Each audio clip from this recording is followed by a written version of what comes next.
MIT Group of Academic and Research Institutions announces admission in engineering and management with 40 years in technical education, over 12,000 plus students, best placement cell and best infrastructure. Beed Bypass Aurangabad.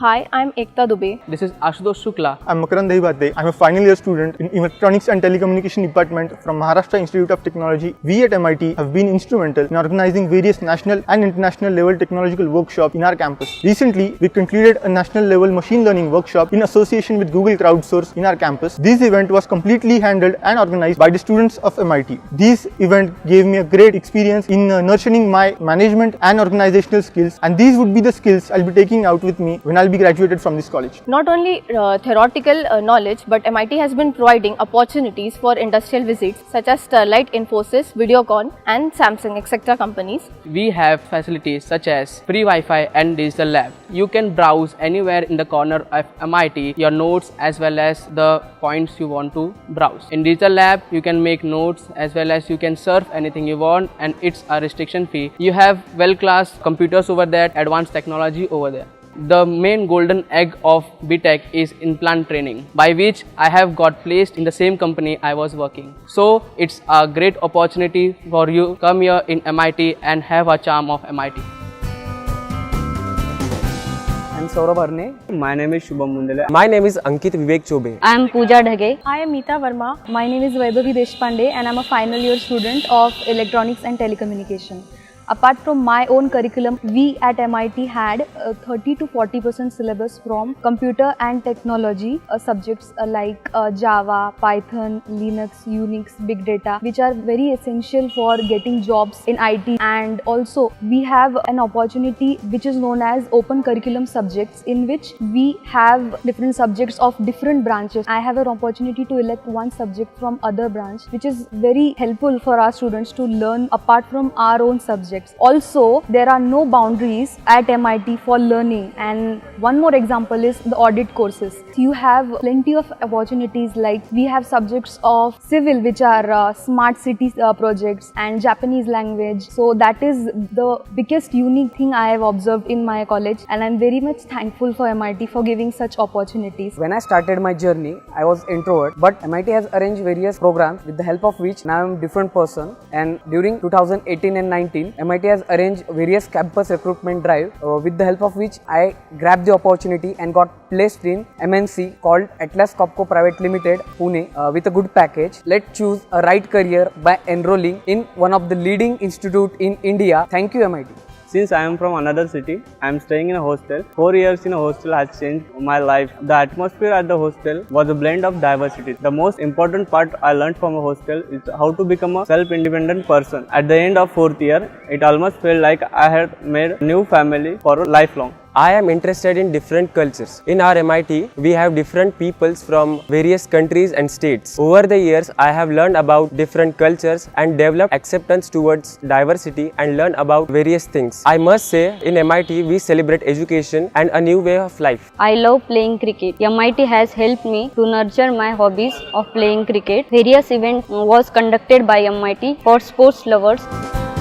I belong to a far state of Bihar and everything is new for me. But everyone, including the student and the staff, helped me a lot and was very supportive. Apart from this, every year there is a gathering where there is a cultural program exchange, and in this 4 year, apart from engineering, I made a new family in this whole journey. Thank you, MIT. Thank you, MIT. Thank you, MIT.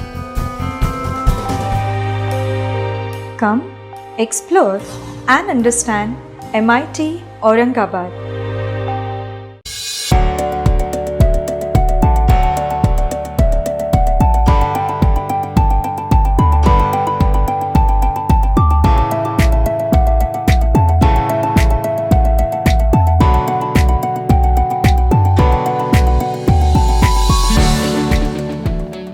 नमस्कार।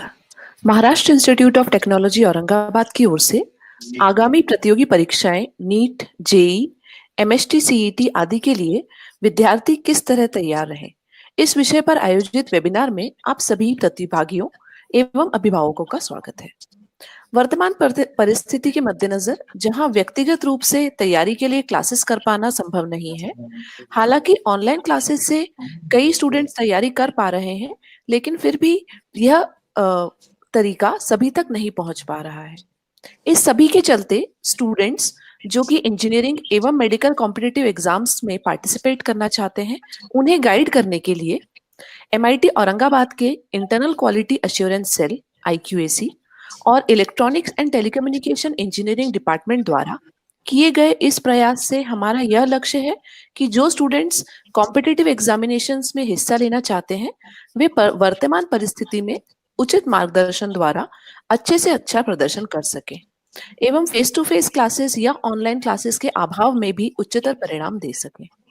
आगामी competitive exams के लिए किस तरीके से तैयार रहें, इस विषय पर हमारा मार्गदर्शन करने हेतु श्री प्रदीप गिरी सर आज हमारे साथ हैं, जिन्होंने हमारा आग्रह स्वीकार कर YouTube एवं Facebook लाइव सेशन के माध्यम से ज्यादा स्टूडेंट्स तक पहुंचकर उनका उचित मार्गदर्शन करने का कदम उठाया है। श्री प्रदीप गिरी सर यह एक सर्वविख्यात नाम है सभी इंजीनियरिंग और मेडिकल एस्पिरेंट्स के बीच। गिरी सर्स गुरुकुल क्लासेस के चेयरमैन हैं। वे स्वयं IIT धनबाद से MTech हैं। कई वर्षों से गुरुकुल क्लासेस के माध्यम से अनगिनत स्टूडेंट्स का इंजीनियरिंग और मेडिकल परीक्षाओं के लिए मार्गदर्शन करते आ रहे हैं। अनेकों छात्र उनके दिशा निर्देश में देश के विभिन्न IITs, NITs और मेडिकल संस्थानों में प्रवेश ले चुके हैं। गिरी सर्स गुरुकुल क्लासेस औरंगाबाद में विगत 11 वर्षों से निरंतर प्रभावी परिणाम दे रही है। पिछले कुछ वर्षों के रिजल्ट की अगर हम बात करें तो 2019 में नीट और JEE कैंडिडेट सर के मार्गदर्शन में सफल हुए। इनमें से ददीची तेलवड़कर ने 99.9 परसेंटाइल के साथ महाराष्ट्र में दूसरा स्थान प्राप्त किया। इसी के साथ 2010 से लगातार कई स्टूडेंट्स ने JEE में अंडर 500 रैंक प्राप्त की है। श्री प्रदीप गिरी सर जैसे अनुभवी मार्गदर्शक जब हमारे बीच हैं, हमारे साथ हैं, तो हमें कहीं और जाने की क्या जरूरत है। मुझे विश्वास है कि आप इस वेबिनार का अधिकतम लाभ लेंगे व अपने गंतव्य को प्राप्त करने में सफल रहेंगे। MIT कॉलेज अपनी इस कोशिश के माध्यम से हमारे भविष्य निर्माता, हमारे स्टूडेंट्स के लिए शुभ चिंतन करता है और उनके उज्जवल भविष्य की कामना करता है। धन्यवाद।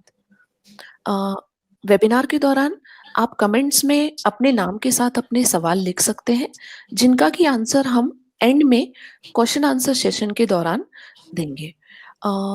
इसी के साथ मैं प्रदीप गिरी सर से आग्रह करती हूँ कि वह स्टूडेंट्स का मार्गदर्शन करें। धन्यवाद। Good morning everybody. I think आज मेरे लिए एक अपॉर्चुनिटी है जो आप सबको एक लाइव सेशन के थ्रू आने वाले आपका जो सपना है, जिसको पूरा करने के लिए जो कॉम्पिटिटिव एग्जाम होता है, उसके लिए मैं कुछ जानकारी दे सकता हूं और शायद इस सेशन आज हमने आपका बेहतर से बेहतर परफॉर्मेंस उम्मीद कर सकते हैं। पहले फर्स्ट ऑफ ऑल अगर मैं एक क्वेश्चन आपसे पूछना चाहता हूं, जो हु एम आई मतलब मैं कौन हूं, मतलब आपके लिए क्वेश्चन है जो आप कौन हो बेटा, तो व्हाट इज योर आइडेंटिटी। अगर मैं आपका आइडेंटिटी पूछता हूं तो पहले ही आप बोलेंगे, आपका आंसर आ सकता है जो मैं एक स्टूडेंट हूं, आपका एक नाम आएंगे XYZ, मैं उनका बेटा हूं, इनका बेटी हूं, राइट। ऐसे मैं आज 11 में हूं, 12 में हूं, इंजीनियरिंग का प्रिपरेशन किया, क्या मेडिकल का, लेकिन एग्जैक्टली आपका आइडेंटिटी क्या है। तो कहीं ना कहीं अगर देखेंगे उस आइडेंटिटी आज तक हमने उस हिसाब से बना नहीं पाए, और जो एक पहला स्टेज है जो आपका आइडेंटिटी बनाने के लिए जो ये कॉम्पिटिटिव एग्जाम है, आने वाले एग्जाम के through you may be the famous through out the India. क्योंकि अगर आप आज भी देखते हैं इंजीनियरिंग में व मेडिकल में टॉपर, शायद उनको फिजिकली बहुत सारे इंसान पूरा इंडिया में मिले नहीं, बाय नेम उनको लोग जानते ही हैं। तो ऐसे ही कुछ कारनामा कर सकते हैं आप, और ऐसे ही कुछ आइडेंटिटी बना सकते हैं। और मैं उम्मीद करूंगा आने वाले काल में आपका आइडेंटिटी नॉट ओनली इंडिया के अंदर, जैसे मोदी जी का सपना है ना, जो लोकल से ग्लोबल, तो मैं भी बिलीव करता हूँ आने वाले काल में local star become global icon. आने वाले काल में आप ग्लोबल आइकॉन में कन्वर्ट हो सकते हो। और उसी के लिए देखो, एग्जिस्टेंस आइडेंटिटी, इसके बारे में थोड़ा सा चर्चा करके हम आगे बढ़ेंगे। जैसे आपको भी पता है, भगवान गौतम बुद्ध देव, उन्होंने उनका जो जन्म स्थान थे, जहां से उनका जन्म हुआ था, लेकिन आज शायद बहुत सारे लोगों को पता नहीं है कहाँ उनका बर्थ प्लेस है, वह उस बर्थ प्लेस का एग्जैक्टली लोकेशन भी नहीं जानते हैं। लेकिन देखिए, जब गौतम बुद्ध देव घर छोड़ के बौद्ध गया में एक पेड़ के नीचे आके बैठ गए थे और वहां पर उनको साधना बोधि मिले थे, तो आप बिलीव करो, वहां पर देखेंगे आज भी पूरा not only India, through out the world बहुत सारे लोग उस प्लेस को आते हैं, उस पेड़ के नीचे आते हैं, उसको शायद चारों तरफ घूमते हैं। क्यों? बिकॉज वहां पर गौतम बुद्ध देव ने उनका आइडेंटिटी क्रिएट किया। बस मैं भी आपसे उम्मीद करूंगा आने वाले काल में आप लोग भी ऐसे ही आइडेंटिटी क्रिएट करेंगे, जैसे बहुत सारे हमारा हीरोज जो है, सारे लोग उस आइडेंटिटी क्रिएट कर चुके हैं। जो वर्ड आया अभी हीरोज, तो हमने जब बोला हीरो मतलब क्या होता है, तो शायद सभी के मन में एक वर्ड आ जाता है। हमने अगर बोला आपका फेवरेट हीरो कौन है, तो आपके मन में यही आएंगे। किसने बोलेंगे शाहरुख खान, अमिताभ बच्चन, सलमान खान, शायद इस टाइप का नाम। लेकिन मैं बोलता हूं ये हीरो नहीं है, ये तो एक्टर है। जो रियल लाइफ के हीरो होता है, उसी के बारे में मैं अभी चर्चा करना चाहता हूं। उसी के लिए एक छोटा सा वीडियो जस्ट आपको मैं अभी प्ले करना चाहता हूं, दिखाना चाहता हूं, जो रियल हीरो, उसी के बारे में।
देखो बेटा, इस छोटा सा वीडियो, आई थिंक यहाँ पर हम आज डिस्कस करेंगे हमारा रियल हीरो के बारे में। रियल हीरो, मेरा हीरो है, कौन जानते हो बेटा? अब्दुल कलाम जी। मेरा हीरो है स्टीफन हॉकिंस। मेरा हीरो है अन्ना हजारे जी। बस, और आने वाले काल में मैं आप सबको उसी पोजीशन में देखना चाहता हूं। अब्दुल कलाम जी, आप जानते हैं, एक छोटा से गांव से शायद ऐसे स्कूल से पढ़े, जमीन में बैठ के उनका मन में एक ही सपना था, बस आसमान में उड़ना था। और उनके इस सपने के पीछे बहुत सारे बाधाएं आते गए, बहुत सारे स्ट्रगल होते गए, लेकिन इन स्पाइट ऑफ दैट उन्होंने उनका सपना को पूरा किए। उनका किताब अगर आप देखेंगे, विंग्स ऑफ फायर, आप अगर पढ़ेंगे तो आपको पता चल जाएंगे लाइफ में स्ट्रगल क्या होता है, फेलियर क्या होता है, उस फेलियर से सक्सेस में कैसे कन्वर्ट किया जाता है। स्टीफन हॉकिंस के बारे में अगर मैं बोलना चाहता हूं, जिसमें शायद अराउंड 30 ईयर्स एज में उनका ऐसे एक बीमारी हुआ जो शायद रेयर बीमारी है, और जिसको डॉक्टर ने बोला शायद आप 6 मंथ के मेहमान हैं, लेकिन हर दिन उनके पास मौत आते थे और उनके साथ पंजा लड़के उन्होंने बोलते अभी नहीं, बाद में आना, और उसी प्रोसेस में चलते चलते 76 ईयर तक उन्होंने खुद को सरवाइव किए। और उन्होंने खुद के लिए नहीं, उन्होंने हमारे लिए बहुत सारी चीज दे के गए। तो these are the real hero. और मैं बोलना चाहता हूं आज यहाँ से, हीरो हो तुम, आप सब मेरा हीरो हो, आप सब मेरा हीरो, मैं आपका फैन हूं, राइट। और बनना है हीरो, लेकिन हीरो बोलने से हमारे मन में और एक चीज आ जाता है, एक सुपर हीरो के बारे में, राइट। आयरन मैन, इसी टाइप का बहुत सारे एवेंजर्स के बारे में दिमाग में आते रहते हैं। लेकिन एक बार आप सोच के देखिए, आयरन मैन बोलिए, जितना भी एवेंजर्स है, जो भी सुपर हीरो है, सारे एक नॉर्मल इंसान। इसी के बारे में मैं बोलना चाहता हूं। जैसे हमारा इंडियन सुपर हीरो शक्तिमान के बारे में देखा होगा, अभी लॉकडाउन के टाइम में भी उनका बहुत सारे एपिसोड चलते रहेंगे और देखे भी होंगे। देखो उस शक्तिमान में एक गंगाधर जैसे एक इंसान होता है, एक नॉर्मल इंसान, जिनमें शायद जितना ज्ञान होना चाहिए उससे थोड़ा कम भी है, एकदम सिंपल नॉर्मल इंसान है। और वही गंगाधर जब टाइम आता था उसमें किस में कन्वर्ट हो जाते थे? शक्तिमान में। तो आपके अंदर भी, हर एक इंसान के अंदर 2 पार्ट है, एक नॉर्मल इंसान और एक सुपरमैन जैसे गंगाधर एंड शक्तिमान। आपके अंदर भी वही दोनों लोग हैं बेटा। आपको किसको जगाना है, आपको डिपेंड करना है, डिफाइन करना है। आप गंगाधर को जगाना चाहते हो क्या शक्तिमान को जगाना चाहते हो?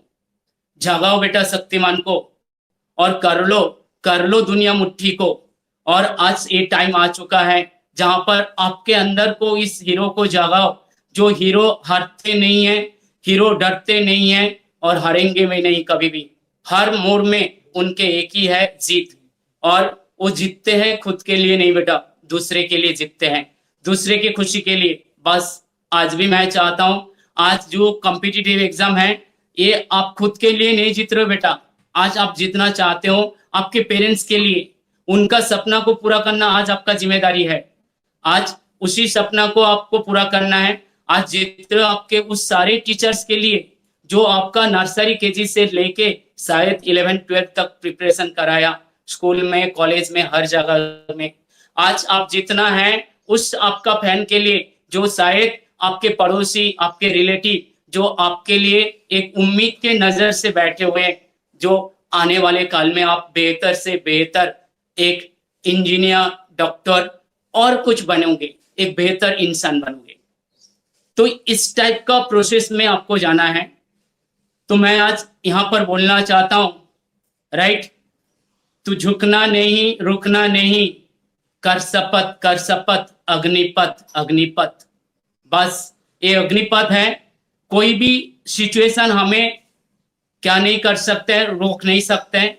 कोई भी सिचुएशन, कोई भी कंडीशन से हमें घर में तो बंद करके रख सकते हैं, लेकिन हमारा चिंता शक्ति, हमारा क्रिएटिविटी, हमारा एक्टिविटी, ये सारे चीज को रोक नहीं सकते हैं। आज देखो ये सारे कंडीशन के बावजूद भी कहीं ना कहीं हम सब टेक्नोलॉजी के साथ कैसे भी करके मिल रहे हैं। तो उसी टाइप का फीलिंग को लेके आओ। आज हमें जितना है और जितने का वो एटीट्यूड आगे लेके चलना है। अभी जब भी आ जाता है टाइम जीतने के बारे में, तो जीता कैसे जाता है? जंग के लिए आपको पता है, जंग में जीतने के लिए ओनली आपकी हिम्मत कम नहीं आता है बेटा, वहां पर स्ट्रेटेजी बहुत इंपॉर्टेंट रोल प्ले करता है, राइट। आपको पता होगा कारगिल के युद्ध के केस में, आपको भी जानते हैं, जहां पर एनिमी कहाँ हिल टॉप में बैठे थे और हमारा सोल्जर नीचे से ऊपर चढ़ना था। उनके लिए जंग कितना डिफिकल्ट था, लेकिन स्ट्रेटेजी जहां पर हमें जीत हासिल की। तो आज हमारे लिए वही स्ट्रेटेजी इंपॉर्टेंट है। आने वाले जंग के लिए आने वाले कॉम्पिटिटिव एग्जाम के लिए हमारे अंदर का वो स्ट्रेटेजी चाहिए। आज भी जैसे इंट्रोडक्शन में मेरे बारे में बोला गया है, मेरे स्टूडेंट के बारे में, देखो पहले भी जैसे हमने बोला मैं कौन हूं, मैं कुछ भी नहीं हूं, हीरो तो आप लोग हो, असली सूरज तो आप हो बेटा, राइट। हम तो एक चांद जैसे हैं जिसके लाइट में हमें थोड़ी देर के लिए लाइट आ जाता है, आपका रिजल्ट के थ्रू हमें भी कुछ दिन के लिए प्रकाश मिल जाता है, लेकिन असली एक्सप्लोशन जो होता है हाइड्रोजन न्यूक्लियर फ्यूजन वो आपके अंदर हो रहा है। आप ओरिजिनल सूरज हो बेटा।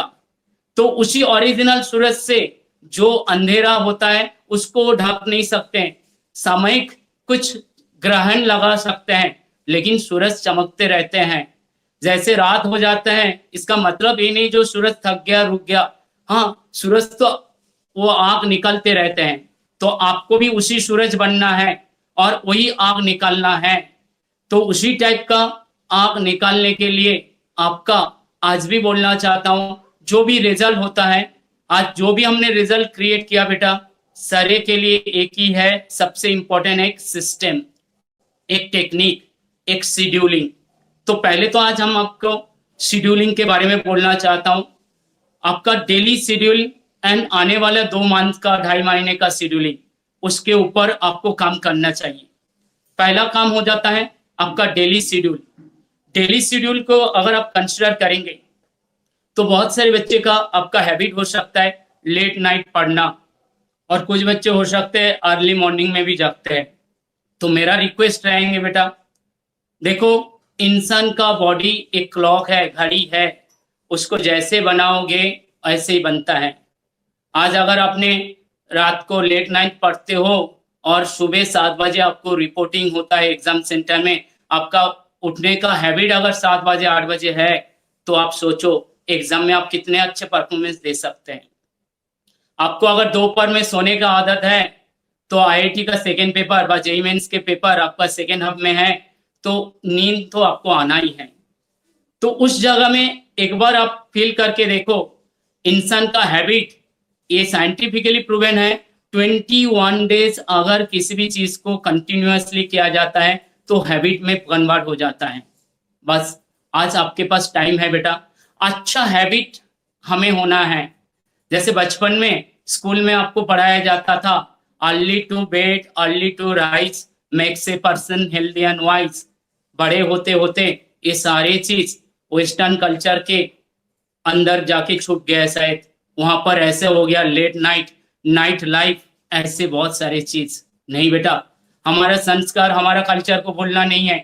और हकीकत यही है, साइंटिफिकली प्रूवन है, सुबह जो बच्चे पढ़ाई करते हैं, सुबह का पढ़ाई ज्यादा इफेक्टिव है। इसके ऊपर रिसर्च हो चुका है, आप नेट में सर्च मार के देख सकते हो।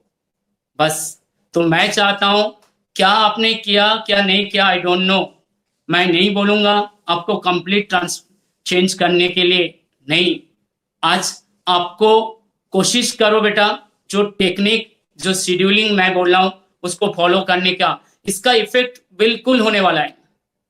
जैसे एक एग्जांपल दधी जी के लिया उन्होंने, जिसका परसेंटाइल इस बार जेईई मेंस में 99.995 परसेंटाइल है।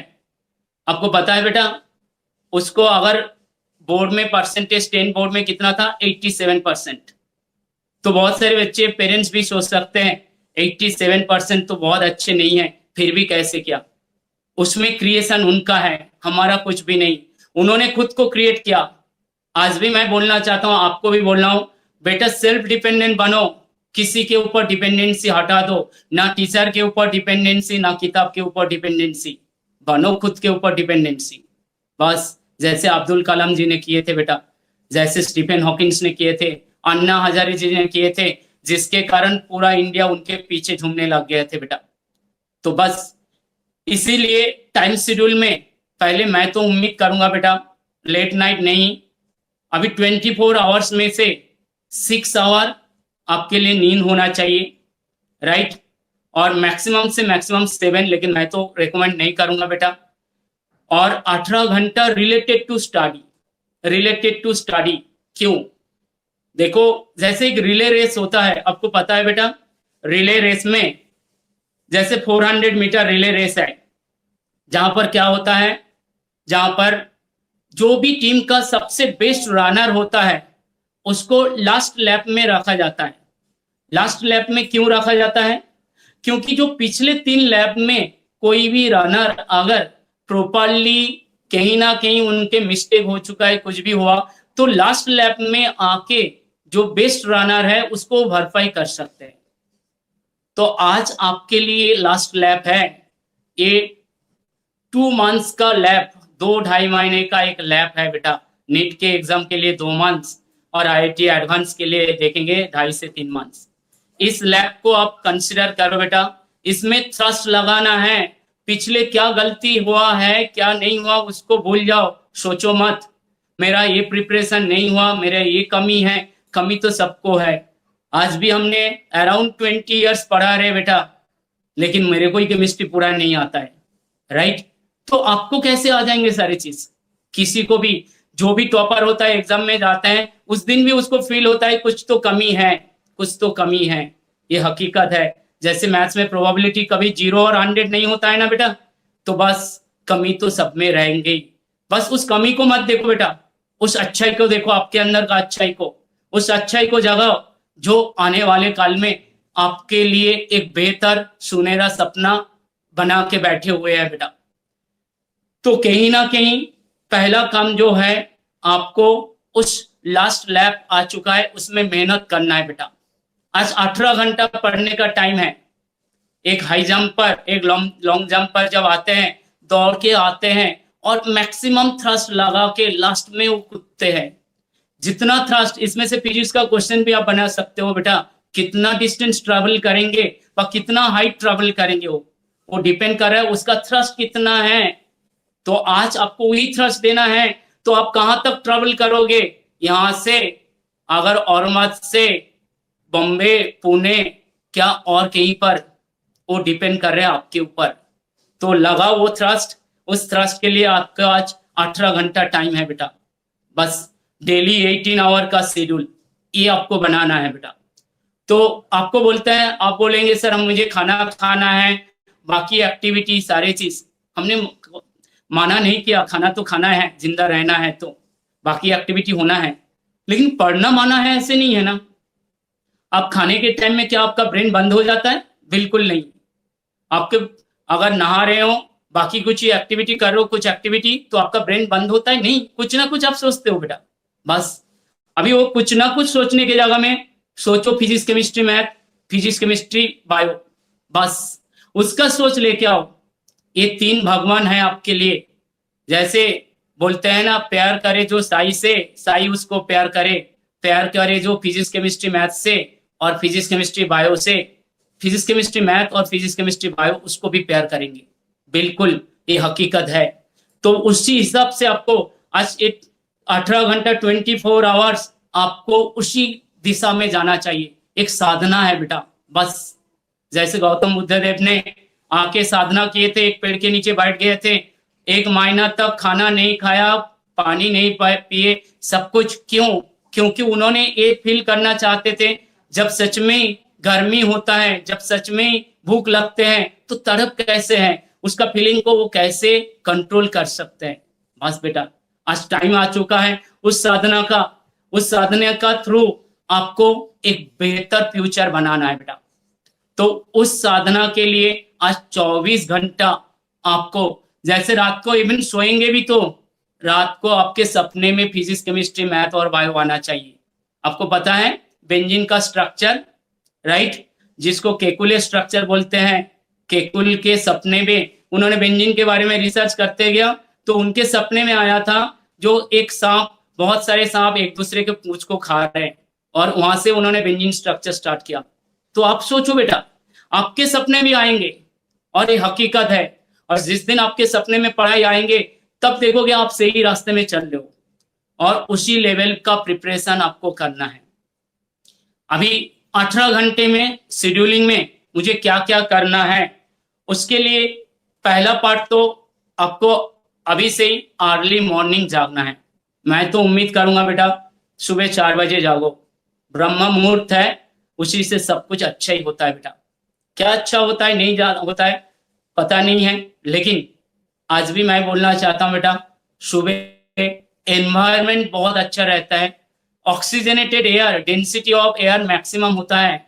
डेंसिटी ज्यादा एयर का मतलब क्या है? ऑक्सीजन कंटेंट ज्यादा, क्योंकि ऑक्सीजन और नाइट्रोजन, मास ज्यादा किसका है? ऑक्सीजन का। ऑक्सीजन कंटेंट ज्यादा, तो आपका जब आपके अंदर से रेस्पिरेशन ये सारे प्रोसेस चलेंगे तो ब्लड में ज्यादा ऑक्सीजनेटेड एयर जाएंगे। ज्यादा ऑक्सीजनेटेड एयर जाएंगे तो आपका मेटाबॉलिज्म, ये सारे प्रोसेस ज्यादा होंगे, जिसके थ्रू आपका ब्रेन में ऑक्सीजन ज्यादा पहुंचेंगे, एनालिटिकल एबिलिटी बढ़ेंगे, हर एक चीज ज्यादा डेवलप होते जाएंगे। तो मैं चाहता हूं सुबह 4 बजे जागो बेटा और शुरू करो आपका दिन। शुरुआत, सुबह का शुरुआत अच्छा, दिन अच्छा जाएंगे, ये हकीकत है बेटा। तो सुबह का शुरुआत करो 4 बजे जाग के। लेकिन 4 बजे जागते हुए बहुत सारे बच्चे ऐसे करते हैं, 4 बजे जागना स्टार्ट हो गया और मुंह हाथ धो के पढ़ने बैठ जाते हैं, लेकिन उससे भी कोई फायदा नहीं होगा। नींद आते रहेंगे, थोड़ी देर बाद देखोगे आप शायद बेड में सो गया व टेबल में ही सो गए, नहीं तो पढ़ाई भी किए, इफेक्टिवनेस कुछ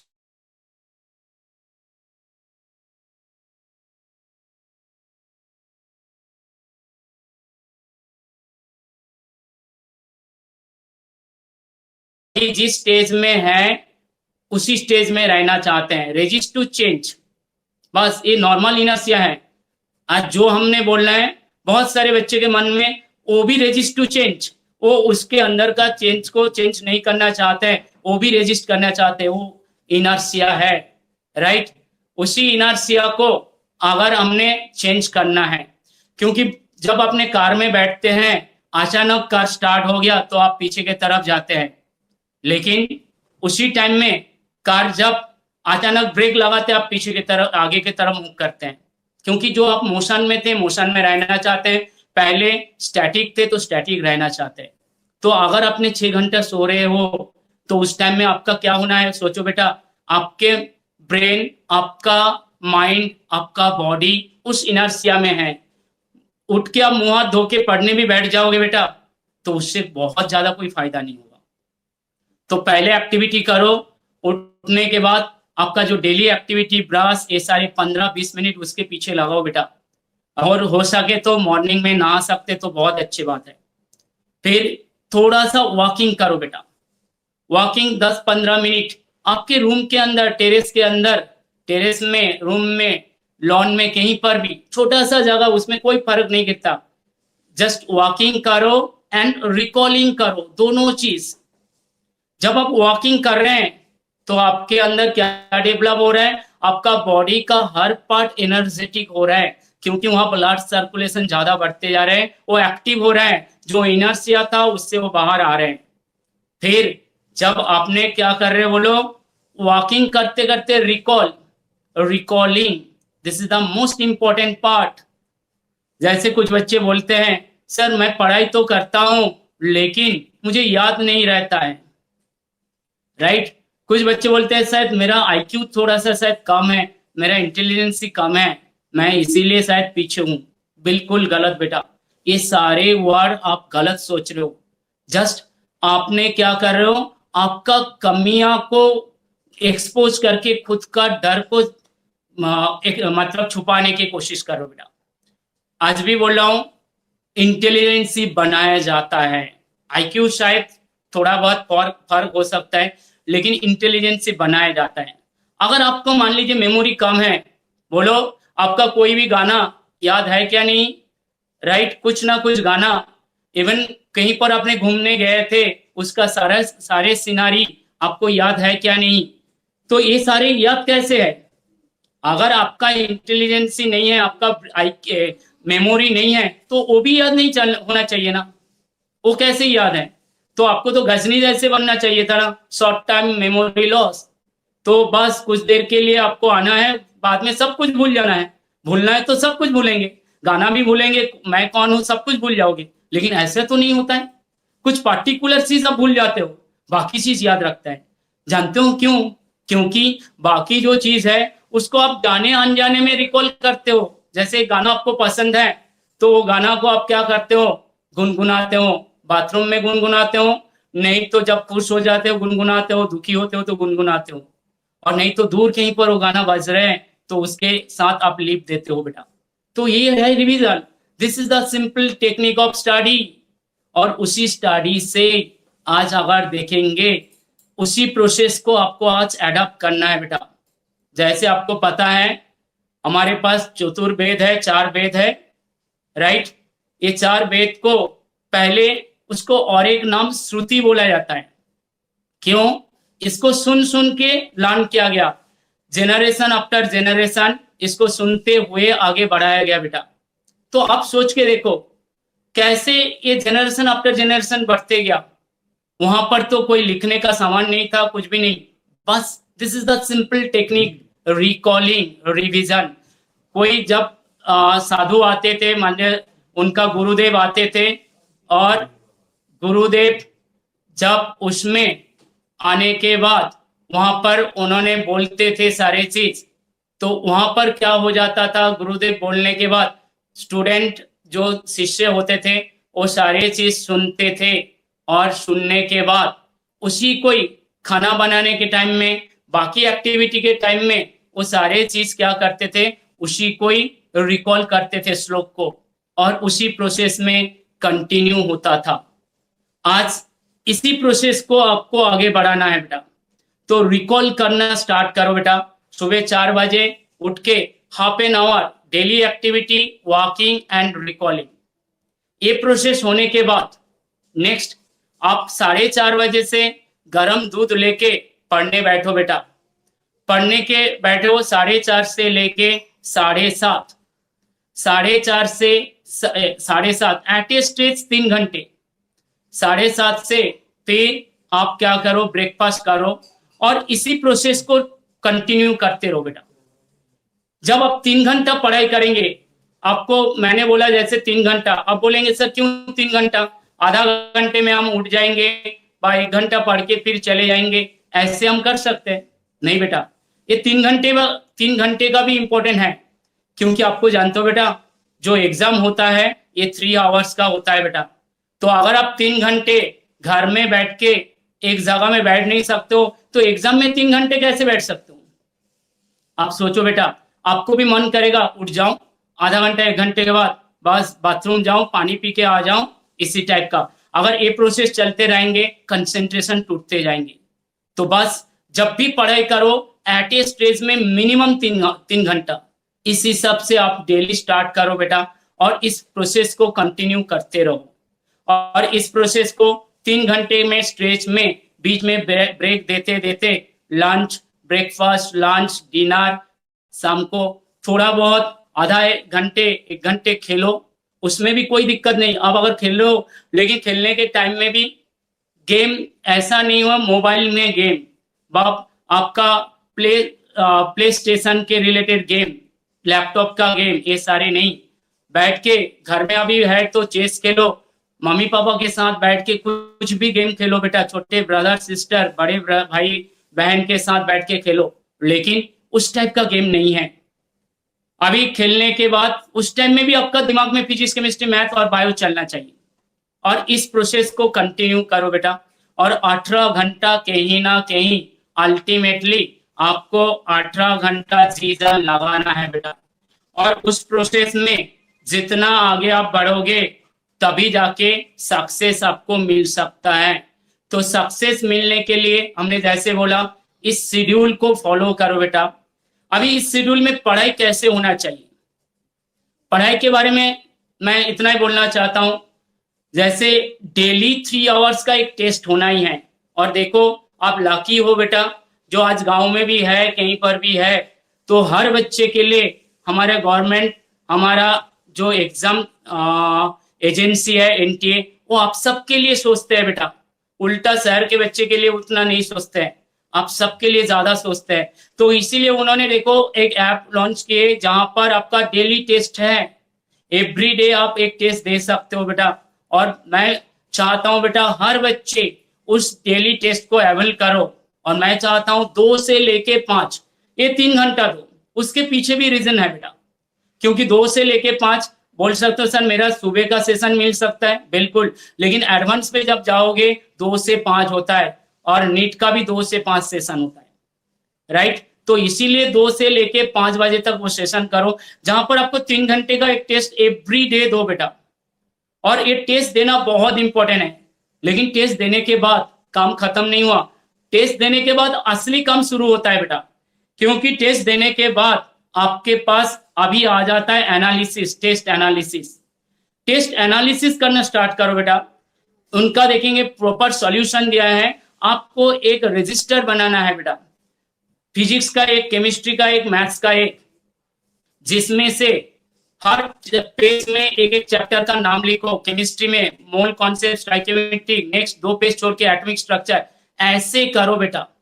उसी सब से बना के अभी हर टेस्ट के बाद कौन सा चैप्टर से वो क्वेश्चन आया, पहला क्वेश्चन मान लीजिए स्टोइकियोमेट्री मोल कॉन्सेप्ट से आया, तो लिखो बेटा वो पहला क्वेश्चन जो इस चैप्टर से आया है, कौन सा टॉपिक, सब टॉपिक, वो उसके ब्रैकेट में लिखो बेटा। और लिखने के बाद वो टॉपिक आपसे बना क्या नहीं बना, वो क्वेश्चन बन गया तो कैसे, नहीं बना तो रीजन क्या हुआ, उसका एनालिसिस लिखो। बस बेटा हर एक क्वेश्चन का ऐसे एनालिसिस करो। आपको अगर 60 टेस्ट है, ऑलमोस्ट 1500 क्वेश्चन आ जाएंगे जेईई मेंस के रिलेटेड, और नीट के रिलेटेड देखेंगे तो बहुत ज्यादा क्वेश्चन, आपका ऑलमोस्ट 3000 के आसपास क्वेश्चन हो जाएंगे एक एक सब्जेक्ट का, राइट। अभी ये 1500 क्वेश्चन का अगर आपने एनालिसिस कर लिया, इस चैप्टर से कितना क्वेश्चन मिलना, तो लास्ट 1 वीक में एग्जाम के पहले उस एनालिसिस से आपको पता चल जाएंगे कौन सा चैप्टर से किस टाइप का क्वेश्चन आ रहा है, सिलेबस क्या है, डिफाइन कैसे है। और जो बच्चे उसको अच्छे से कर लेंगे, हमने बोला था ना स्ट्रेटेजी, वो मेथड करेंगे, जो बच्चे इसको अच्छे से स्ट्रेटेजिकली करेंगे उनका सक्सेस मिलने का प्रोबेबिलिटी बहुत ज्यादा बढ़ जाएंगे। और मैं जानता हूं और मैं उम्मीद करता हूं इसमें 100% आपको सक्सेस मिले। उस प्रोसेस से डेली टेस्ट देना है, 3 घंटे का टेस्ट, बाकी टाइम मुझे उस टेस्ट के एनालिसिस बेसिस में रिवीजन। सिलेबस सभी का कंप्लीट है, आज टाइम है रिवीजन करने का।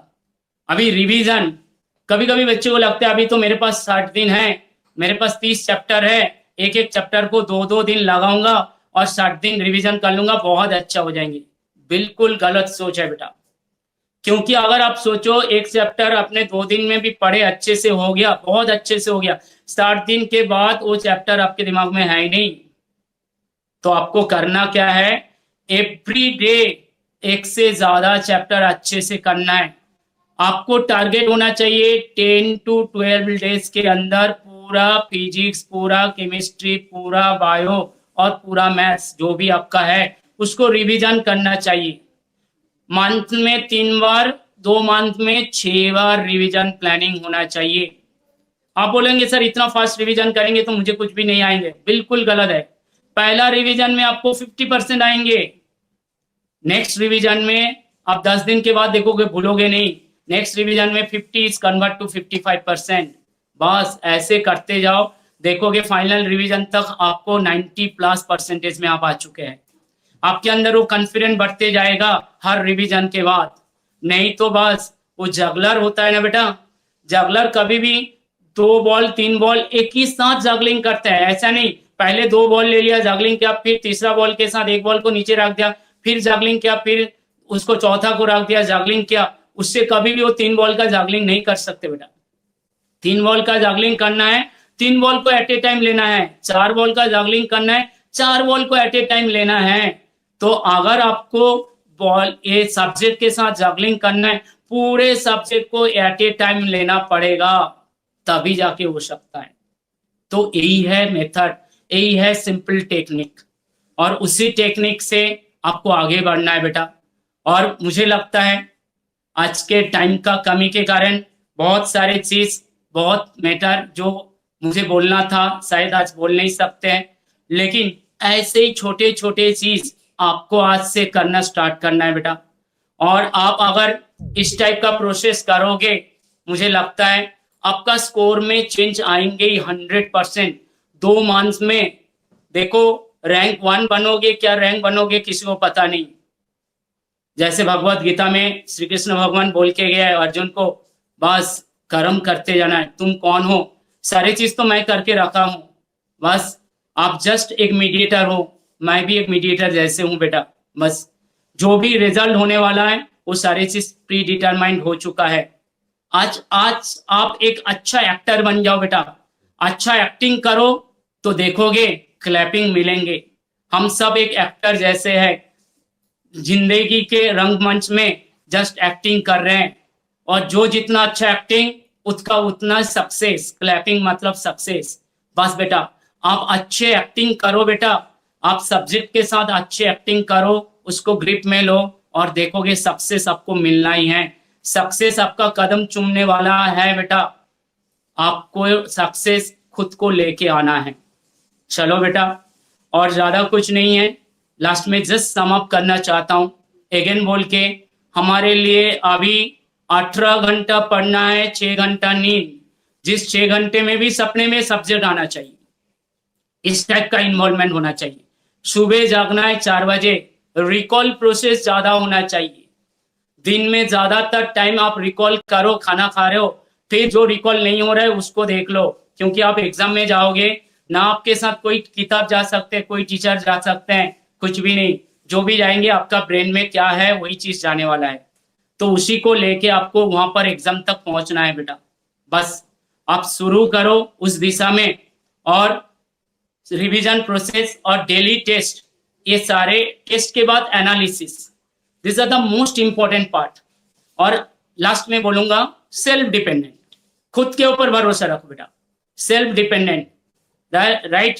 अगर आप खुद के ऊपर भरोसा रखोगे तो विश्वास नागरे पाटिल जैसे भी आप भी विश्वास रख सकते हो खुद के ऊपर, तो बस बनोगे आप, आपका सपना पूरा होना है, राइट। आपने शायद कैरोलिन का कहानी आपने सुना होगा, जहां पर एक यूएस शूटर थे जिसने लगातार 2 ओलंपिक में गोल्ड मेडल लेके आए थे। उस कहानी बोल के आज खत्म करेंगे, टाइम ज्यादा नहीं लेंगे। उस कहानी में देखो, वो एक बेस्ट शूटर थे, नेशनल चैंपियन थे, लेकिन वो एक सोल्जर होने के कारण अचानक ओलंपिक होने के शायद 2 साल पहले उनके हाथ में हैंड ग्रेनेड का ब्लास्ट हुआ, जिसके कारण उनका राइट हैंड निकालना पड़ा। ऑलमोस्ट वो 2 महीने हॉस्पिटलाइज थे। जब उसने घर वापस आए, उनके पास 2 रास्ता था, एक तो गुमनामी के अंधेरे में कहीं पर खो जाना चाहिए, और नहीं तो जो उसने सपना देखा था उसको पूरा करना चाहिए। तो उन्होंने वो दूसरा रास्ता चूज किया बेटा, उन्होंने बोला राइट हैंड नहीं है तो क्या है, मेरे पास लेफ्ट हैंड तो है, और उसी से उन्होंने प्रैक्टिस स्टार्ट किया बेटा। और फाइनली प्रैक्टिस करते गया 1 साल, ऐसे ही करके लगातार, फिर नेशनल का चैंपियन कंपटीशन आए तो वहां पर उन्होंने पहुंचे। तो पहुंचने के बाद वहां पर जितने भी उनका कॉलीग शूटर थे, सभी सोचा कैरोलिन उन लोगों को इनकरेज करने के लिए आए, लेकिन कैरोलिन ने बोला नहीं, मैं आपको इस कंपटीशन में compete करने के लिए आया हूं और तैयार हो जाओ। बस कंपटीशन में वो लग गए और जीते कौन? कैरोलिन। इसके आगे यहां पर उनका कहानी खत्म नहीं हुआ। फिर ओलंपिक के लिए, ओलंपिक सेकेंड वर्ल्ड वॉर के कारण ओलंपिक पोस्टपोन हो गया। 4 साल के बाद फिर होना था, वो भी पोस्टपोन हो गया। ऑलमोस्ट आई थिंक 1950s में हुआ था और उसमें उनके लिए 10 साल इंतजार करना पड़ा, लेकिन उन्होंने हिम्मत नहीं हारे। उन्होंने पूरा फोकस को उठा के वही हिसाब से रखते गया, नहीं मुझे मेरा सपना पूरा करना है। आज हमारा एग्जाम 2 महीना पोस्टपोन क्यों ना हो जाए, 4 महीना पोस्टपोन क्यों ना हो जाए, उससे कुछ फर्क नहीं गिरता है हमें। बस आई एम द चैंपियन और मुझे चैंपियन बनना है। बस खुद के अंदर वो बिलीव लेके आओ, जैसे कैरोलिन ने किया था, 10 साल इंतजार करके गोल्ड मेडल लेके आया। नॉट ओनली गोल्ड मेडल लेके आया, उन्होंने नेक्स्ट ओलंपिक में भी अगेन गोल्ड मेडल लेके आया। तो बस बेटा, तो उसी टाइप का आपके लिए जेई मेंस पहला gold medal and JEE advance दूसरा गोल्ड मेडल, और नीट के बच्चे में तो एक ही गोल्ड मेडल, राइट। उस हिसाब से आप पूरा करो बेटा आपका सपना को, और हम ऊपर वाले के पास प्रे करेंगे आप सबका सपना पूरा हो। और उसमें कभी भी मेरा कुछ भी हेल्प चाहिए तो मैं कभी भी किसी भी फॉर्म में अगर एग्जिस्ट कर पाऊंगा मैं आपको हेल्प करूंगा।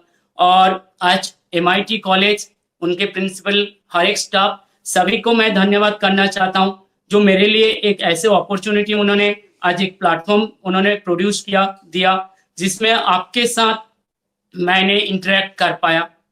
थैंक यू बेटा, सबके लिए थैंक यू अगेन। अभी किसी का क्वेश्चन आंसर कुछ है तो प्लीज इंटरेक्शन कर सकते हैं। मैम आपके पास कोई क्वेश्चन है? जी थैंक यू सर। सर कुछ क्वेश्चंस हैं। पहला क्वेश्चन है, अनिकेत ने पूछा है कि how to cope up with backlogs left in the available time. बिल्कुल बेटा, हमने जैसे बोला था ना बेटा, मैं ऑलमोस्ट 20 इयर्स केमिस्ट्री पढ़ा रहा हूँ, right. In spite of that मुझे आज भी पूरा केमिस्ट्री नहीं आता है और ये हकीकत है, ये सबके सामने मैं एक्सेप्ट करना चाहता हूँ बेटा।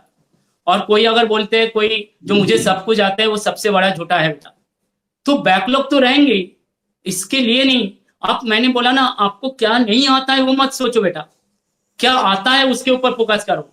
आज भी देखो बेटा, जेई मेंस में अगर आप जेई एस्पिरेंट हो बेटा, जेई मेंस में आपको पता है 150 155 स्कोर में 99 परसेंटाइल आया है। मतलब कहीं ना कहीं 50% में आप 99 परसेंटाइल में जा रहे हो बेटा। 68 मार्क्स में ऑलमोस्ट 88 परसेंटाइल के आसपास हो रहे हैं। तो इमेजिन करो बेटा, तो बैकलॉग को जो आपका स्ट्रांग है उसको स्ट्रांगेस्ट बनाओ और साथ में सिलेबस के रिलेटेड जितना भी है, जैसे एनसीईआरटी के रिलेटेड सिलेबस में जितना है उसको जितना आप बढ़ा सकते हो तो अच्छा है। आई होप बैकलॉग मतलब ऐसे नहीं जो आपको 100% सिलेबस बैकलॉग है, हो सकते हैं 20-30% बैकलॉग है, उसके पीछे भागो मत। 70% को बहुत अच्छे से बनाओ बेटा, राइट। बाकी 20% को बस कम चलाओ, बना लो। और बैकलॉग मतलब आपको ये भी नहीं जो आपको बिल्कुल ही नहीं आता है, आपको उसमें से बहुत सारी चीज आता है, लेकिन कभी कभी हम साइकोलॉजिकली बैरियर बना लेते हैं। जैसे कैसे, मान लो थर्मोडायनेमिक्स एक चैप्टर है और वो थर्मोडायनेमिक्स बाय इलेक्ट्रोकेमिस्ट्री नाम सुन के मैंने बोला ये तो नहीं हो पाएंगे, एक बैरियर बना लेते बेटा। उस फोबिया से बाहर निकलो बेटा, जिसको जितना ज्यादा डरोगे वो उतना ही डराएंगे, तो उससे फेस करो बेटा, एक ही चीज है। और बैकलॉग को कंप्लीट करने के लिए आई होप अनिकेत बेटा आप जितना मेहनत करो टाइम बढ़ा दो बेटा, उसके लिए ये दोनों टेक्निक को अडॉप्ट करो। आई थिंक आपका प्रॉब्लम का सॉल्यूशन मिल जाएंगे। और अगेन बोल रहा हूँ 100% के पीछे भागना नहीं। Next question. जी सर, नेक्स्ट क्वेश्चन है कि how to increase accuracy in problem solving. बिल्कुल बेटा, देखो इस केस में एक्यूरेसी के रिलेटेड बहुत सारे लोगों का बहुत सारे डिफरेंट सजेशन हो सकता है। कुछ लोग बोलते हैं practice make perfection, right. Practice ज्यादा करेंगे तो एक्यूरेसी बढ़ेंगे, बिल्कुल ये सही है। लेकिन प्रैक्टिस का क्या मतलब है? तो यहाँ पर बच्चे उसको, कुछ टीचर उसको गलत तरीके से इंटरप्रेट करते हैं।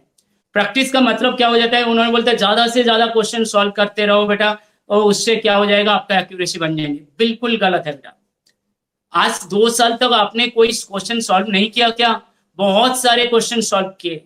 प्रैक्टिस मतलब क्या है? एक क्रिकेटर, मान लीजिए सचिन तेंदुलकर जब प्रैक्टिस करते थे वो क्रिकेट बॉल और बैट लेके करते थे, ना फुटबॉल लेके प्रैक्टिस करते थे। क्रिकेट फुटबॉल से क्रिकेट खेलते थे, ऐसा नहीं है। तो प्रैक्टिस मतलब जो चीज किए हैं उसी को करना है। जो जितने क्वेश्चन आपने सॉल्व किए हैं बेटा अभी 2 साल में, उसी क्वेश्चंस को अगेन करो, बार बार करो, उसी कॉन्सेप्ट को बार बार पढ़ो बेटा। और साथ में जैसे हमने बोला एक टेस्ट डेली देंगे, वो टेस्ट आपको मिरर है, आपका प्रिपरेशन कितना हुआ उसको रिफ्लेक्ट कर रहे उस मिरर से। तो डेली के डेली टेस्ट दोगे, वही मेरे लिए क्या है, नया क्वेश्चन है। और एक भी नया क्वेश्चन मत करो बेटा। अभी तक आपके पास देखोगे 2 साल में I think thousands of question already आपने करके रख चुके हैं। हर एक क्वेश्चन को अगेन रिवीजन करो बेटा। जब आप रिवीजन ज्यादा करोगे वो सारे क्वेश्चंस को, उतना ही क्या होगा जानते हो बेटा, रिवीजन करोगे उसमें आपका कॉन्फिडेंस लेवल भी बढ़ेंगे और साथ में और भी क्या होगा, कॉन्फिडेंस लेवल के साथ में एक्यूरेसी भी बढ़ेंगे। टाइम फ्रेम में जैसे जो क्वेश्चन आपने किया है तो उसको स्ट्राइकिंग रेट बढ़ जाएंगे, जो ये क्वेश्चन ऐसे होगा इसमें ऐसे आएंगे, तो ऑटोमेटिकली एक्यूरेसी एंड स्पीड दोनों का ही बढ़ते जाएंगे बेटा। तो पुराना क्वेश्चन को रिवीजन करो, नया टेस्ट दो, बस this is the simple technique. Daily और कुछ नहीं है, नया टेस्ट दो, एनालिसिस करो, पुराना क्वेश्चन को रिवीजन करो, थ्योरी पढ़ो, एनसीईआरटी अच्छे से पढ़ लो, हर लाइन हर वर्ड एनालिसिस के साथ दिमाग में रहना चाहिए बेटा। Next question. Sir next question है, रोहित ने पूछा है कि how can we restart study after long time break? देखो बेटा, मेरे हिसाब से रिस्टार्ट तो हम नहीं बोलेंगे, राइट, क्योंकि ऑलरेडी स्टार्टेड है। कोई भी चीज, हाँ हो सकते हैं आपने थोड़ा पॉज लिए होंगे, बाय एक कॉमा हो सकते बेटा, लेकिन इसको आपने जो पॉज लिया है तो अगेन अभी से स्टार्ट करो बेटा। हम किसी के लिए इंतजार नहीं कर सकते हैं। आपको पता है बेटा, सिचुएशन हमारे कंट्रोल में नहीं होता है।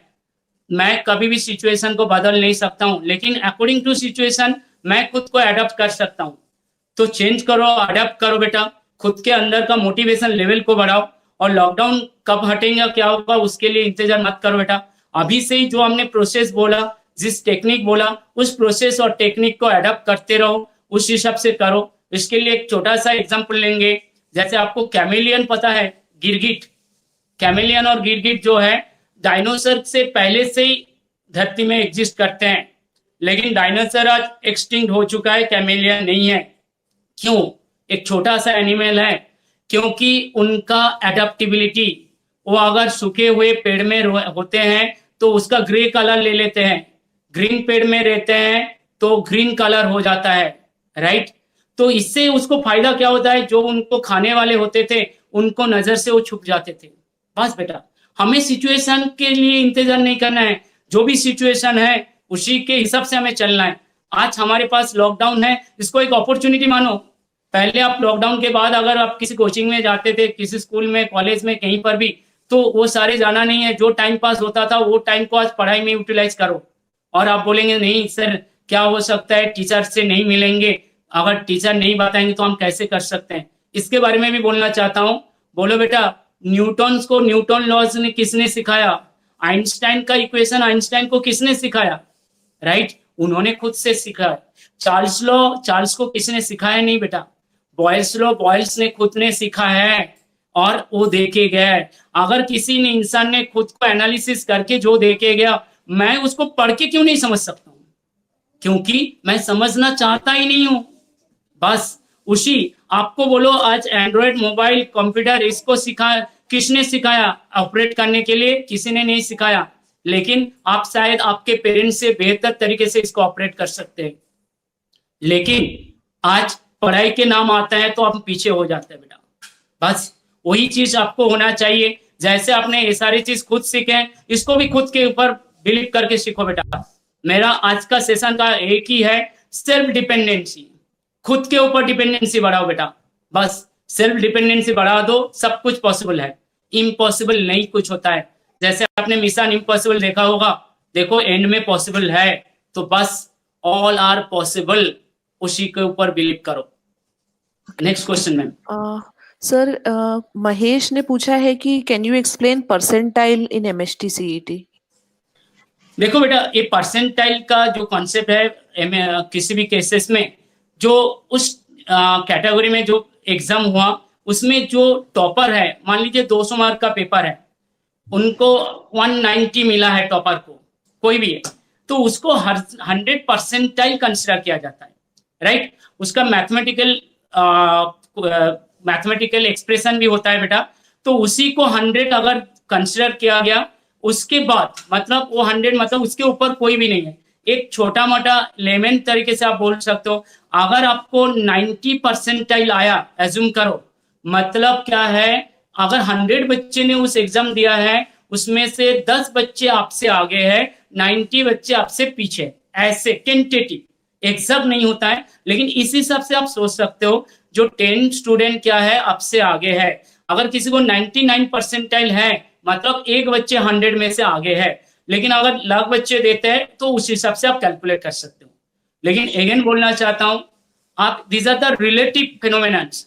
बस मेरा टारगेट आज से ये है, जो जेईई मेंस में 300 में से 300 लेके आऊं, सीईटी में 200 में से 200 लेके आऊं, और एडवांस का पेपर तो फिक्स नहीं होता है, जो भी है आउट ऑफ टारगेट, और नीट में मुझे 720 में से 720 लेके आओ।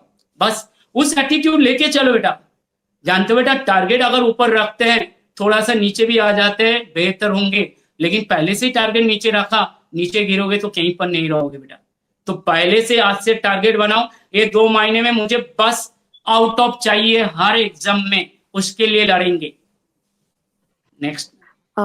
सर कुछ लोग पूछ रहे हैं कि डिस्ट्रैक्शंस कैसे कम करें, और कुछ लोगों का कहना है कि वी आर स्टडीइंग बट हमें मार्क्स नहीं मिल रहे हैं। बिल्कुल, ये दोनों पॉइंट के पहले से ही हमने डिस्कस किए थे थोड़ा बहुत। देखो डिस्ट्रक्शन, देखो नींद किसको अच्छा नहीं लगता है, टीवी, मोबाइल, दोस्ती, ये सारे अच्छे लगता है बेटा। आपको नहीं बेटा, हमें भी अच्छे लगते हैं। आज भी हमें टाइम मिल जाते तो व्हाट्सएप में चैट कर लेते, कुछ भी कर लेते। डिस्ट्रक्शन तो सभी को अच्छा लगता है बेटा, लेकिन यहीं पर ही आपको क्या होता है, मेंटली आप कितना स्टेबल है वही आइडेंटिफाई करना है।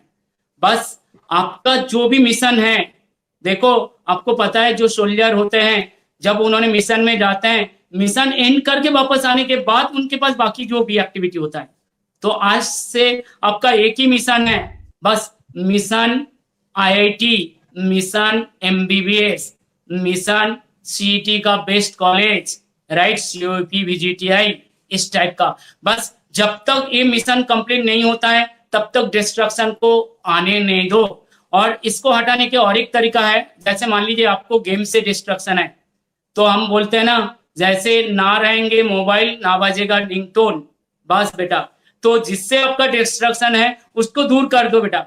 मम्मी पापा को मोबाइल दे दो, बोलोगे मुझे कुछ भी नहीं चाहिए, और जब मुझे टेस्ट देना है आप मेरे सामने बैठ जाओ, 3 घंटा मैं टेस्ट दे रहा हूँ, आप उतना बैठो मेरे सामने, नहीं तो मैं शायद डिस्ट्रक्ट हो सकता हूँ। बस उनको बिठा के वो कर लो, फिर दे दो उनको मोबाइल, ये सारी चीज कर लो बेटा। तो डिस्ट्रक्शन से इजीली आप हट सकते हो। बाकी रिजल्ट के बारे में आपको बोल रहा हूँ, रिजल्ट के बारे में इतना ही है। रिजल्ट क्या होगा किसी को पता नहीं। कभी कभी बच्चे हम बोलते हैं बहुत मेहनत करते रिजल्ट नहीं आता है। बेटा मेहनत का डायरेक्शन गलत है। डायरेक्शन कैसे गलत हो जाता है मेहनत का, जैसे आप पढ़ाई कर रहे हो, पढ़ाई तो कर रहे हो, लेकिन आप एक बार आंख बंद करके एनालिसिस करो ना, कितने आपके दिमाग में आए। आप रीड करते जा रहे हो, लेकिन फील करो कितना रीड किया। जस्ट आंख बंद करो, रिकॉल करो। साधना उसी को बोलते हैं। हमने बार बार बोल रहा हूं, रिकॉलिंग प्रोसेस बढ़ा दो, तभी जाके आपका रिजल्ट बढ़ जाएंगे बेटा। जैसे आपको दधी जी के बारे में बोल रहा हूँ, जैसे जनवरी का एग्जाम था बेटा, उसके 4-6 महीने पहले उनके पेरेंट्स मेरे पास आके एक बार बोले, जो सर मेरा बेटा उतना ज्यादा नहीं पढ़ रहे कुछ में, वो बैठते और क्या ऐसे सोचते रहते कुछ करते हैं। तो उनको मैंने इतना बोला था, जो आपके बेटा सही कर रहे हैं, बिल्कुल मैंने जैसे बोला वो कर रहे हैं, आप बेफिक्र रहिए, उनका रिजल्ट सही हो जाएंगे। बस उन्होंने क्या कर रहे थे, बस एनालिसिस कर रहे थे, सारे चीजों को सम अप कर रहे थे, और कुछ नहीं बेटा। हर एक चीजों को सम अप करो, एनालिसिस करो, सब कुछ बेहतर बन जाएंगे। ओनली पढ़ाई मत करो, देखोगे रिजल्ट आएंगे, रिजल्ट आएंगे। आपको अगर सारे चीजों को कोरिलेट करना सीख जाओगे बेटा, तो ये एक आसान प्रोसेस नहीं है। इसको जितने ज्यादा रिकॉलिंग करते रहोगे उतना ही रिजल्ट के नजदीक आप पहुंचते जाओगे, अच्छे रिजल्ट के नजदीक। नेक्स्ट और कुछ है क्या मैम? सर कुछ लोग पूछ रहे हैं कि can you tell us about the dates of these exams and what will be the mode of conduction? अभी ये सारे एग्जाम जितना है ये ऑनलाइन मोड में है। जैसे जुलाई में आप एनटीए के साइट में जाएंगे तो नोटिफिकेशन सारे ऑलरेडी आ चुका है इस साल के रिलेटेड, अगर आप देखेंगे, क्योंकि पोस्टपोन हो गया। अगस्त में आपका एडवांस होने वाला है, जुलाई 26 में आई थिंक नीट का एग्जाम है, 19 से 23 तक जेईई मेंस का एग्जाम है जुलाई में, और सीईटी का मुझे अभी भी पता नहीं एग्जैक्टली डेट, शायद नोटिफाई हुआ क्या नहीं हुआ, एक बार नोटिफिकेशन देख लीजिए बेटा। और नॉर्मल एवरी ईयर्स में जो होता है जेईई मेंस आपका जनवरी और अप्रैल में होता है 2 सेशन में, नीट का आपका मई में होता था, राइट। लेकिन शायद नेक्स्ट ईयर में नीट के रिलेटेड भी चेंज हो सकता है, ऑनलाइन हो जाएंगे तो अगेन 2 भी हो सकता है। लेकिन एग्जाम कभी भी हो, कैसे भी हो बेटा, अभी जो करेंट बच्चे के लिए है जुलाई एंड में आपका एग्जाम है, और अगस्त के शायद 17 मतलब 3rd वीक के अगस्त के रिलेटेड आपका एग्जाम रहेंगे बेटा। तो उसके लिए प्रिपेयर करो। और बाकी बच्चे जो भी है, जो आपका सीनियर के लिए मैं चाहता हूँ आप सब भी प्रे करो, उनके लिए एनर्जी, पॉजिटिव एनर्जी दो। ये मत बोलना जो आपके सीनियर का रिजल्ट अच्छा हो जाए, बस ऊपर वाले के पास इतना ही प्रे करना है, जो जैसे प्रिपरेशन किया उस हिसाब से उनका रिजल्ट होना चाहिए। आप उनके साथ देना, उनसे गलती से कोई गलती ना हो, आप उनके साथ रहना, बस उसी हिसाब से। सर, नेक्स्ट कुछ ये आखिरी सवाल है जो कई लोगों ने पूछा है कि स्पेसिफिक टू नीट या जेई प्रिपरेशन कैसे करना है और नेगेटिव मार्किंग कैसे कम करें, और इसके साथ एक पूछा है जो काफी लोगों ने पूछा है कि केमिस्ट्री की शॉर्ट ट्रिक्स कैसे लगा सकते हैं। ओके, पहले देखिए जेई और नीट के लिए दोनों थोड़ा सा डिफरेंट है, क्योंकि जेई में पेपर जो होता है वहां पर स्कोर कंपैरेटिवली कम होता है, लेकिन नीट में कंपैरेटिवली ज्यादा स्कोर होता है, क्योंकि नीट का पेपर जो होता है बहुत इजी रहता है। वहां पर एक्यूरेसी एंड स्पीड मैटर करता है। क्यों? क्योंकि type question, number of question ज्यादा रहता है और एक्यूरेसी भी मैटर करता है। तो उसके लिए एनसीईआरटी फोकस करो, कंप्लीट फोकस दोनों के लिए, जेई और नीट के लिए एनसीईआरटी को कंप्लीटली फोकस करो। एनसीईआरटी का इंटेक्स क्वेश्चन, एक्सरसाइज क्वेश्चन और जो थ्योरी है उसको अच्छे से देखो बेटा। और अगेन बोल रहा हूं, टेस्ट आपको डेली देना है, जिससे आपका उस स्पीड एक्यूरेसी बढ़ते जाएंगे। और टेस्टिंग के बाद एनालिसिस, जब तक टेस्टिंग देना मतलब ये काम नहीं है। जैसे कुछ बच्चे सोचते हैं सर ने बोला हम टेस्ट देना स्टार्ट कर दिया, मेरा काम खत्म हो गया। नहीं, यहाँ पर कोई काम खत्म नहीं हो रहा है। टेस्ट मतलब आपका ये तो काम का शुरुआत हुआ, एनालिसिस हुआ तब जाके, और नेक्स्ट टेस्ट में बेहतर परफॉर्मेंस हुआ तब जाके कुछ ना कुछ काम का आपका फायदा हुआ। और इस प्रोसेस में आपको आगे बढ़ना है बेटा, इस टेक्निक से चलना है। और बाकी केमिस्ट्री के रिलेटेड आपको इतने ही बोलना चाहता हूँ, केमिस्ट्री एक ऐसा सब्जेक्ट होता है थोड़ा सा वोलेटाइल है, जैसे हम पढ़ते हैं बार बार भूल जाते हैं, स्पेशली इनऑर्गेनिक, और कुछ बच्चे के ऑर्गेनिक के लिए भी दिक्कत होता है। फिजिकल कंपैरेटिवली बेहतर हो जाता है क्योंकि उनमें मैथमेटिकल एप्लीकेशन रहते हैं, लेकिन नीट के एस्पिरेंट के लिए फिजिकल थोड़ा सा डिफिकल्ट हो जाता है क्योंकि वहाँ मैथमेटिकल आ जाता है। तो देखो, लेकिन नीट में बच्चे जो है वहाँ पर केमिस्ट्री में जो भी फिजिकल का पार्ट आएंगे वहाँ पर मैथ्स बहुत ज्यादा डिफिकल्ट नहीं होता है, डेप्थ वाले नहीं होता है, जिसके कारण क्या हो जाता है, आप थ्योरी बेसिक फॉर्मूला अगर करेगा, फॉर्मूला आप जानते हो तो बेसिक फॉर्मूला के बेसिस पे आप जा सकते हो। बाकी इनऑर्गेनिक के लिए और ऑर्गेनिक के लिए आप डेली आपके घर में व्हाइट बोर्ड या कुछ भी है, पेन और पेपर लेके शुरू करो, बेंजीन ले लो, उससे कोई भी प्रोडक्ट बनाते जाओ, रिएक्शन लिखते जाओ बेटा, लगातार कुछ भी बनाते जाओ। ऑर्गेनिक के लिए ये ट्रिक्स सबसे अच्छा होता है, कोई भी एक कंपाउंड सोचो और उससे कुछ भी कुछ बनाते जाओ, रिएजेंट डालते, तो आपके दिमाग में ओवरऑल रिएजेंट दिमाग में घूमते रहेंगे। सेकंड जो होता है इनऑर्गेनिक के लिए मैं चाहता हूं उसमें पेरेंट्स का हेल्प लीजिए बेटा। आप बोलेंगे नहीं सर मेरे पेरेंट्स को क्या आता है, फिजिक्स केमिस्ट्री मैथ नहीं आता है, आना भी नहीं चाहिए बेटा, लेकिन मेरा बहुत सारे पेरेंट्स ऐसे थे जिसको ये सारी चीज नहीं आता है, फिर भी उन्होंने उनके बच्चे को बहुत ज्यादा हेल्प कर पाए। आपको कैसे करना है, पेरेंट्स को लेके इनऑर्गेनिक को बोलते जाना, बोलना इसका रिएक्शन बोलो, वहां लिखा हुआ है ना, जैसे ZNOH taken twice plus HCl, ऐसे बोल लिया, उन्होंने बोला जस्ट आप बोलोगे वो चेक करेंगे, उतना ही इंटरेक्टिव सेशन। क्योंकि किसी के साथ बैठ के इनऑर्गेनिक पढ़ोगे तो बेहतर होता है, क्योंकि अभी तो आप लॉकडाउन के कारण दोस्त ये सारे नहीं है, तो कहीं ना कहीं पेरेंट्स के साथ वो अप्लाई करो।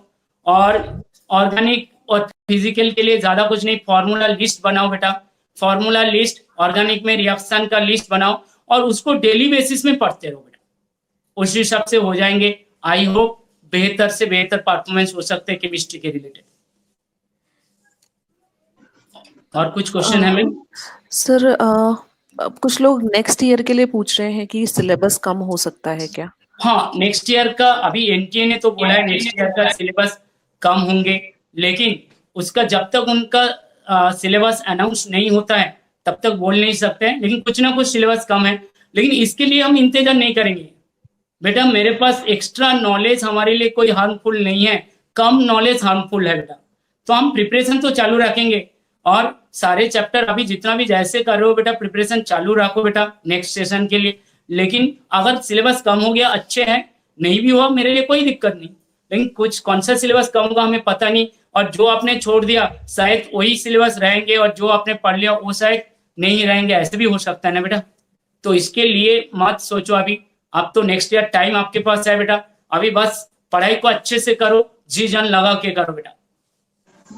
सर एक आखिरी क्वेश्चन है कि ऑनलाइन टेस्ट देने के लिए कौन सी वेबसाइट्स यूजफुल है? ऑनलाइन टेस्ट हमने बोला ना बेटा, एनटीए का ऐप आया उसी से करो बेटा, बाकी फिलहाल कुछ नहीं, उन्हीं का वेबसाइट से उन्होंने बहुत अच्छे से अरेंज करके रखा बेटा, और बहुत सिंपल टेक्निक से बनाया उन्होंने, जिससे इजीली आप अप्लाई कर सकते हैं, राइट। तो एनटीए के साइट्स में जाके उसमें, नहीं तो यहाँ पर एमआईटी कॉलेज के थ्रू कहीं पर भी आपको मिल जाएंगे, नहीं तो मैं कहीं ना कहीं वो साइट को आपका लिंक भेज सकता हूँ एमआईटी कॉलेज के थ्रू, आपका उनके साइट से भी देख सकते हैं बेटा। लेकिन मैं चाहता हूँ बस एनटीए के साइट में जाओगे तो मिल जाएंगे ऐप का लिंक, और यहाँ रेगुलर एग्जाम देना बेटा। जी सर, क्वेश्चन सारे हो गए हैं। Okay, thank you. मेरा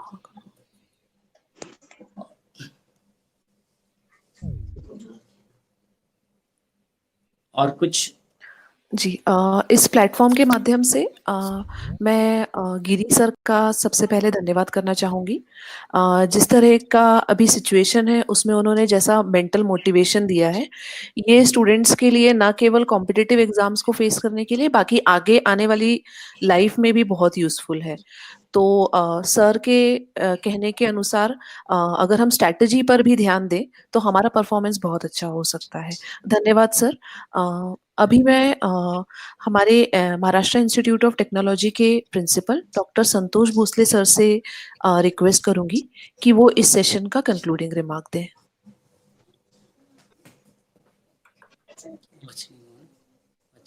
Good afternoon, everyone.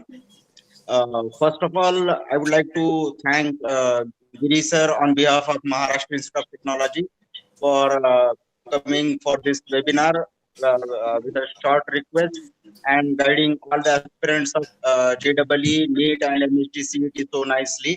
I'm sure with his guidance, everybody will be in a position to face these examinations very well and will get good score. As far as these aspirants are concerned, I would like to tell all of them that though the situation is currently not so good because of COVID-19 for all of us, but by the time these aspirants will be engineers and doctors, India is going to be a strong nation in all fields of engineering and medical sciences. And I'm hopeful that there are going to be a lot of opportunities for Indian doctors and Indian engineers within the country as well as abroad. So with this note, I wish all the best to all the aspirants of NEET, JEE and MST CET. I wish best of luck to all of them for this examination and for all their future endeavors for throughout the life. Thank you very much.